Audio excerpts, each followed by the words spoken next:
شروع اس اللہ کے نام سے جو بڑا مہربان نہایت رحم فرمانے والا ہے۔ السلام علیکم۔ الفاظ زندگی ٹی وی میں آپ سبھی کو خوش آمدید۔ حضرت عائشہ سلام اللہ علیہا فرماتی ہیں کہ میں کچھ سی رہی تھی تو میرے ہاتھ سے سوئی گر گئی۔ اب حضور کے گھر میں دیا جلانے کے لیے تیل بھی نہیں تھا۔ میں پریشان تھی کہ سوئی گر گئی، اتنے میں حضور تشریف لائے۔ حضور مسکرائے، کہتی ہیں میں نے گھومی ہوئی سوئی تلاش کر لی۔ اللہ اکبر! تو یہ روشنی تھی، یہ نوار تھے۔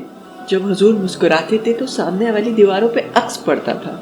اللہ اکبر! جب مسکراتے تھے تو نور پھیل جاتا تھا۔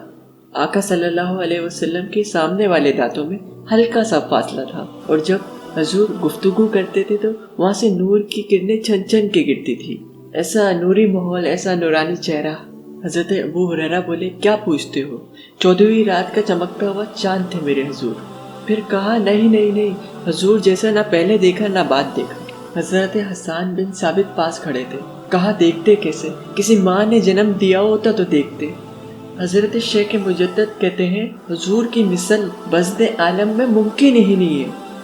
حضرت حلیمہ سعدیہ کہتی ہیں، جب میں حضور کو گھر لے گئی تو میرے گھر میں روشنی آ گئی۔ باقاعدہ عورتوں نے کہا، حلیمہ تو اتنی امیر ہو گئی ہے کہ رات کو بھی دیا نہیں بجھاتی۔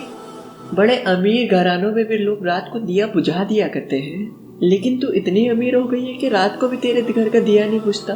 تو حضرت حلیمہ سعدیہ کہتی ہے، آؤ میں تمہیں دکھاؤں میرے گھر میں کون سا دیا ہے۔ باقاعدہ ہم جولیوں کو بلایا، پالنے میں حضور تھے، اشارہ کر کے کہا، جب سے یہ پیارا گھر آیا میں نے سارے دیے توڑ دیے ہیں۔ دیے کی ضرورت نہ مشعل کی حاجت۔ عجب روشنی تو نے پائی حلیمہ، بڑی تو نے توقیر پائی حلیمہ، بنی تو محمد کی دائی حلیمہ۔ کہا، جب سے یہ پیارا میرے گھر آیا میں نے سارے دیے توڑ دیے ہیں۔ سبحان اللہ! جہاں روشنی چاہیے ہوتی ہے حضور کو اٹھا کے اس کمرے میں لے جا کے۔ سبحان اللہ! یہ ہمارے حضور کا نور ہے۔ سبحان اللہ!